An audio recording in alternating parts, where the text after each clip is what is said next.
stood before the mirror, his reflection altered by the stoma where his voice box had once been, a new portal to life's most essential act.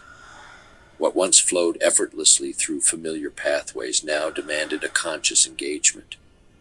Neck breathing felt both alien and intimate, as if the world itself had drawn nearer, touching his core with each inhalation. Uncanny, almost sacred, every breath becoming a deliberate affirmation, a visceral confirmation of the body's profound capacity for adaptation. Breathing through a neck stoma initiates a profound transformation in the lived experience of respiration, unveiling a new dimension in the interplay between body and environment. Unlike the familiar rhythm of nasal breathing, where air is naturally filtered, warmed, and moistened as it journeys through the nostrils, stoma breathing cuts through this choreography, laying bare the essence of inhalation.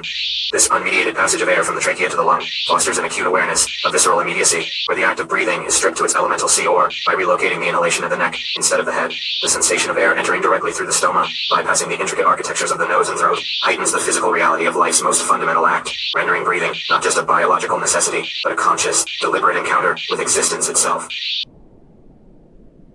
The reclamation of his voice begins in a profound silence. The voice prosthesis, nestled between the esophagus and trachea, held the promise of speech.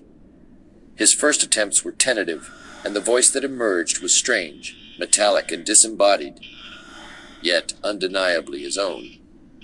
Speech had transformed from an automatic act into a deliberate orchestration between will and the emergent mechanics of his body. A laryngectomy profoundly transforms the very essence of speech, particularly in its prosodic qualities.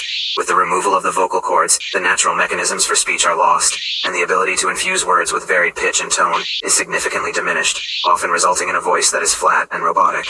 This shift to artificial speech disrupts the natural expressiveness that once flowed effortlessly, creating a profound sense of estrangement from one's own voice. This disruption extends beyond mere physical limitations, deeply influencing the broader experience of being in the world. The act of speaking, which once served as a fluid and immediate expression of thoughts and emotions, becomes laborious and stilted, often leading to a profound sense of disconnection, not only from others but from one's own sense of self. As Lary navigated these changes, he found himself reflecting deeply on the nature of embodiment. His altered body remained the vessel of his selfhood, yet it now required a heightened awareness. The stoma and prosthesis were more than medical interventions. The source of the voice is displaced, no longer emanating from the vocal cords, but instead from vibrations in the esophagus through a surgically created fistula. This shift in the locus of speech forces the speaker to reconfigure their sense of agency and presence in communication. In learning to breathe and speak again, Lary was not merely adapting but engaging in an existential inquiry.